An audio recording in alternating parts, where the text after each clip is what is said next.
pada hari ini adalah sesuatu kalau kita melihat firman Tuhan yang digambarkan di sini adalah sesuatu akhir daripada dunia ini. Dan pada zaman itu telah dinubuatkan bahwa akhir zaman akan tiba dan semuanya akan berakhir. Tetapi di sini saya melihat ayat 3, di situ dikatakan pengecualian bagi anak-anak Tuhan. Dan orang-orang bijaksana akan bercahaya seperti cahaya cakrawala, dan yang telah menuntun banyak orang kepada kebenaran seperti bintang-bintang tetap untuk selama-lamanya. Puji Tuhan, Bapak Ibu Saudara yang dikasihi Tuhan, kita adalah bagian daripada orang-orang yang akan dipilih oleh Tuhan sebagai orang yang bijaksana dan akan bercahaya seperti cakrawala. Bapak Ibu yang kekasih Tuhan, makanya kita sangat bersyukur bahwa kita setia di dalam mengikuti akan Tuhan kita Yesus Kristus. Karena orang benar dan orang yang jahat akan menerima imbalannya masing-masing pada akhir zaman.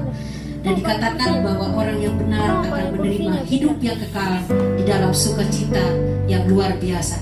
Tetapi orang yang hina atau orang yang melakukan dosa, dia akan hidup di dalam kehinaan dan kengerian yang kekal. Itu sudah digambarkan dengan luar biasa. Jadi di sini ada perbedaannya. Bapak Ibu kekasih Tuhan, marilah kita tetap pada pilihan kita di dalam setia untuk mengikuti Tuhan, sehingga kita akan menjadi bagian di dalam hidup yang kekal, yang penuh dengan kegembiraan, sukacita, dan damai sejahtera di dalam Tuhan kita Yesus Kristus. Karena dengan janji Tuhan, di sini dikatakan bahwa kita adalah orang-orang yang bijaksana, yang bercahaya dan seperti cakrawala, yang telah menuntun banyak orang kepada kebenaran, dan seperti bintang-bintang yang tetap untuk selama-lamanya.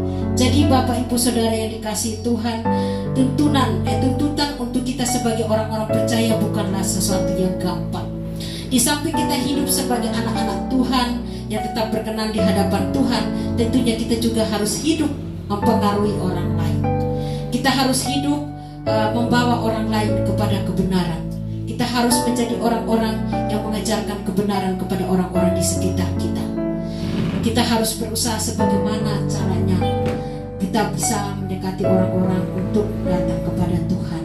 Banyak cara, banyak metode yang kita lakukan untuk bisa membawa orang-orang pada kebenaran, atau mengajarkan orang-orang kepada kebenaran, atau kepada Injil itu kita sampaikan kepada setiap orang untuk mereka boleh mengenal kebenaran itu.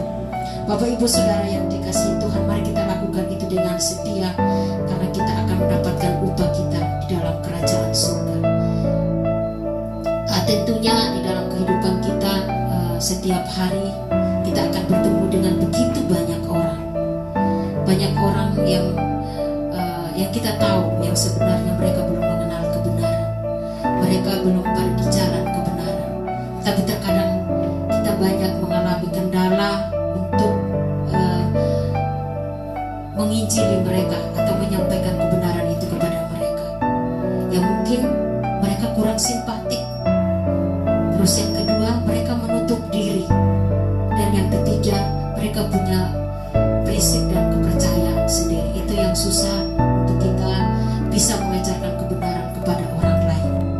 Tetapi Bapak Ibu yang dikasihi Tuhan, lewat firman Tuhan ini kita memperoleh hikmat yang luar biasa. Bukan hanya dengan cara kita datang dan ngomong secara langsung, tetapi mungkin kita mendekati dia dengan bersahabat.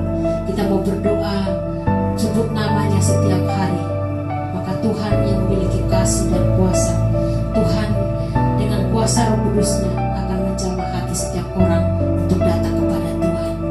Tetapi Bapak Ibu, satu hal, kita mau apa enggak, itu keputusan ada di kita. Kadang-kadang kita terlalu sibuk dengan diri kita sendiri, kita terlalu sibuk dengan pekerjaan kita sendiri, kita terlalu sibuk dengan pikiran kita sendiri, kita terlalu sibuk dengan persoalan kita sendiri, sehingga kita lupa tugas kita yang utama di tengah-tengah dunia adalah menjadi orang-orang yang menerangi di sekitar kita. Untuk semua orang bisa mengenal Tuhan kita sebagai Tuhan dan Juru Selamat di dalam hidup mereka. Bapak Ibu Saudara yang dikasihi Tuhan, akhir zaman akan tiba dan imbalan untuk kita anak-anak Tuhan akan kita dapatkan. Tetapi di sini, sudahkah kita melakukan apa yang Tuhan kehendaki? Sudahkah kita melakukan apa yang Tuhan inginkan di dalam hidup kita? Atau kita yang penting orang lihat saya suka pergi beribadah, yang penting orang lihat saya setiap minggu datang ke gereja, mungkin orang akan menganggap saya menjadi orang yang benar. Apakah dengan prinsip itu kita sudah menjadi bagian di dalam kerajaan surga? Mari kita introspeksi diri kita masing-masing. Kita mau koreksi diri kita di dalam hidup kita masing-masing.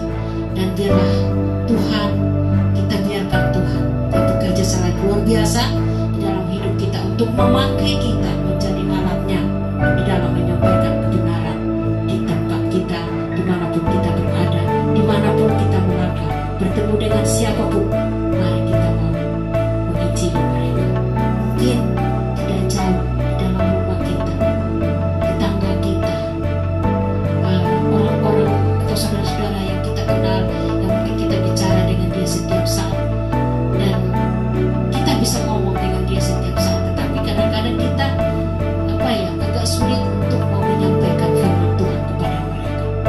Bapak Ibu Saudara yang dikasihi Tuhan, mari kita mau mengubah konsep hidup kita.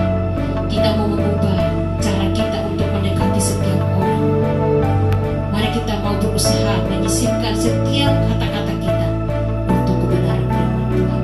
Satu kesaksian bagi saya, kalau saya mengajar bukan orang-orang yang percaya kepada Tuhan, tetapi saya mengajar kepada orang-orang yang tidak mengenal Tuhan. Tapi saya sangat senang, sukacita ya, karena saya memiliki kesempatan untuk berbicara dengan mereka setiap hari. Saya mempunyai kewajiban dan hak untuk bisa mengajar mereka setiap hari. Dan saya mungkin tidak mengajarkan firman Tuhan secara langsung, tetapi nilai-nilai firman Tuhan saya tanamkan kepada mereka. Dan saya nggak tahu cara Tuhan seperti apa untuk menarik mereka pada kebenaran. Dan hanya doa yang saya naikkan. Dan saya sangat senang ada di dalam dunia pendidikan, di mana saya bisa mengajar di tengah-tengah mereka. Itu sangat sesuatu yang saya bersyukur banget kepada Tuhan, karena Tuhan memberikan kesempatan yang indah bagi saya, kesempatan yang sangat luar biasa bagi saya. Dan saya sangat saat ini saya sangat menghargai dan sangat bangga kepada Tuhan, karena bukan secara kebetulan Tuhan taruh saya di dunia pendidikan untuk bertemu dengan mereka yang belum mengenal Tuhan. Tapi Tuhan menempatkan saya di tengah-tengah mereka melalui hidup saya, melalui mujizat-mujizat yang Tuhan lakukan di dalam hidup saya. Mereka sering bertanya, dan ada yang ngomong justru gitu ya, kamu suka berdoa ya? Kamu suka melayani? Betul. Puji Tuhan, lantas ya, Tuhan mengangkat, Tuhan memberkati hidupnya. Ayat khusus ya di dalam dunia pendidikan ya, saya lihat Tuhan campur tangan luar biasa, dan Tuhan mengangkat saya, itu sangat luar biasa. Dan orang-orang yang melihat, mereka melihat, oh iya, karena dia punya Tuhan. Itu udah satu kesaksian yang sangat luar biasa. Kita nggak usah ngomong, tapi biarkan Tuhan yang berbicara melalui berkat-berkatnya, melalui mujizatnya, melalui keajaiban-keajaiban Tuhan lakukan dalam hidup kita. Orang lain bisa melihat. Kita mungkin gak mampu secara manusia, tapi Tuhan mampu. Itu yang saya lihat di dalam kehidupan saya sebagai orang yang bekerja di dalam dunia pendidikan. Menjadi satu kesaksian yang sangat luar biasa. Puji Tuhan. Baiklah Bapak Ibu Saudara dikasih Tuhan, mari kita mau gali nilai apa yang Tuhan taruh dalam hidup saya. Pernahkah kita bertanya, kenapa saya ada di sini? Kenapa saya ada di lingkungan ini? Kenapa rumah saya ada di tempat? Pernahkah kita bertanya? Kalau belum pernah, coba bertanya, kenapa Tuhan taruh saya di lingkungan ini? Kenapa saya menikah dengan orang ini? Kenapa saya harus punya anak seperti ini? Coba tanya. Kalau Bapak Ibu sudah tanya, pasti akan menemukan jawabannya. Kalau Tuhan itu mempunyai rencana yang indah, Tuhan itu mempunyai tujuan untuk menempatkan kita dimanapun kita berada saat ini. Seperti Agnes yang tiba-tiba dia ada di sini, yang mungkin kita gak kenal awalnya, tapi Tuhan taruh dia di sini. Itu mungkin Agnes bertanya, untuk apa aku di sini? Mau ngapain saya? Dapat apa saya? Mungkin ada pertanyaan seperti itu. bertanyalah sama Tuhan supaya Tuhan yang akan memberikan jawaban kepada setiap kita. Jadi gak usah repot-repot dan gak usah marah. Mari kita bertanya. Kalau kita sudah bertanya kepada Tuhan, Tuhan akan menyatakan apa rencana, apa keinginan Tuhan taruh kita di situ. Dan melalui itu kita akan melihat keajaiban Tuhan, dan orang yang di sekitar kita akan melihat bahwa Tuhan memakai kita untuk menyatakan kebenaran dalam kehidupan kita setiap hari. Puji Tuhan. Marilah Bapak Ibu Saudara yang dikasihi Tuhan, di dalam ayat yang ke-13, tapi engkau pergi sampai tiba akhir zaman, dan engkau akan beristirahat dan akan bangkit untuk mendapatkan bagianmu pada kesudahan zaman. Ada janji Tuhan. Janji Tuhan bukanlah janji yang pura-pura.